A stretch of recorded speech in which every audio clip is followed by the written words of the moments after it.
안녕하세요. 김동선 목사입니다. 오늘은 고린도전서 5, 6, 7장을 중심으로 말씀을 나누겠습니다. 고린도전서는 사도 바울이 교회 내 발생한 각종 문제 해결을 위해 고린도 교인 공동체에게 보낸 편지입니다.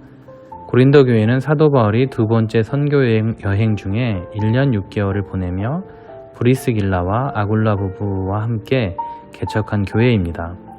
바울이 떠난 후에 교회가 교인이 많아지면서 새로운 문제들이 발생했습니다.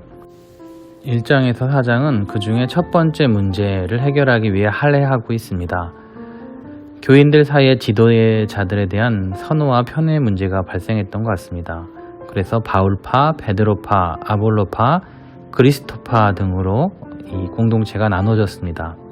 이러한 교회에 대해서 사도 바울은 우리 모두가 하나님의 동역자임을 밝혔습니다. 고린도 교회는 성령이 내주하는 하나님의 성전이며 한 몸임을 강조했습니다. 그러면서 고난을 감수하며 자신을 드러내지 않았던 사도 바울 자신을 본받으라 라고 권면하였습니다.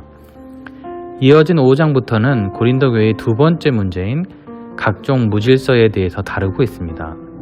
사도 바울은 교회 내에 발생하는 성적인 무질서, 이교도 법정에 가서 소송하는 문제, 우상에게 드려진 제물을 먹는 문제 등에 대해서 성경적인 해결책을 제시하고 있습니다.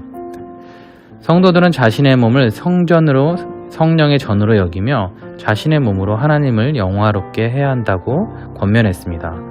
유혹이 있으면 결혼하고 부부간의 의무를 다해야 한다고 말했습니다.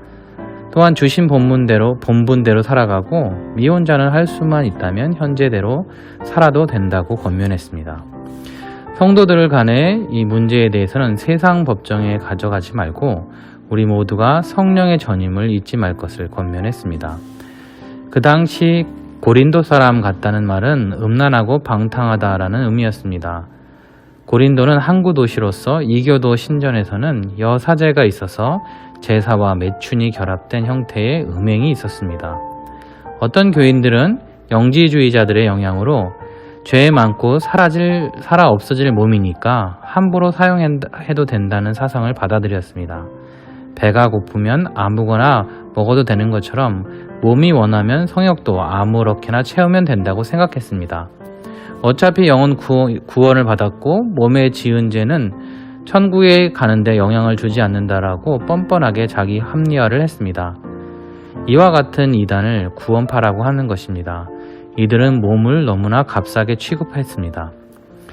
이교 신전에서 행하는 음행 문제의 핵심은 하나님과 상관없이 나에게만 집중하는 것이었습니다. 하나님과의 관계, 배우자와의 관계를 무시하는 행동입니다. 이 음행은 이 두 가지 관계를 모두를 파괴하는 것이기 때문에 심각한 것입니다. 그러므로 고린도 교회 성도들은 분별력을 가지고 성령을 버리고 음행을 택하지 말아야 했습니다. 사도 바울은 몸의 가치를 중요시했습니다. 하나님이 주신 몸도 소중하다는 것입니다. 사랑하는 성도 여러분, 몸이 피곤하고 배고프면 기도하고 예배하는 데 방해가 됩니다. 몸도 잘 관리하는 것입니다. 성령이 거하시는 공간이기 때문입니다. 몸과 함께 우리를 구원하시기 위해 예수님께서 자신의 몸으로 우리의 죄값을 치르셨습니다. 더욱이 우리의 몸은 앞으로 부활의 몸과 연관됩니다. 우리의 몸은 형질이 변화되기는 하지만 영원할 것입니다. 우리는 부활의 몸을 준비하는 마음으로 이 몸을 거룩한 산제사로 바쳐야 합니다. 이 몸으로 하나님께 영광을 돌리는 것입니다. 그러므로 우리는 현재 몸으로 가지고 사는 동안에 몸을 아껴주고 건강하게 유지해야 할 것입니다. 피곤하면 쉬어주고 양질의 음식도 먹여주고 적당한 운동도 해주고 다이어트도 해주고 말입니다. 그래서 최상으로 가족들의 다양한 필요를 섬기는 데 부족함이 없도록 잘 관리해야 할 것입니다. 몸이 건강하면 하나님도 더 잘 섬길 수 있습니다. 사랑하는 성도 여러분, 우리 몸도 주님처럼 잘 아끼고 사랑해서 몸으로 하나님께 영광을 돌리는 저와 여러분이 될 수 있기를 주님의 이름으로 축복합니다.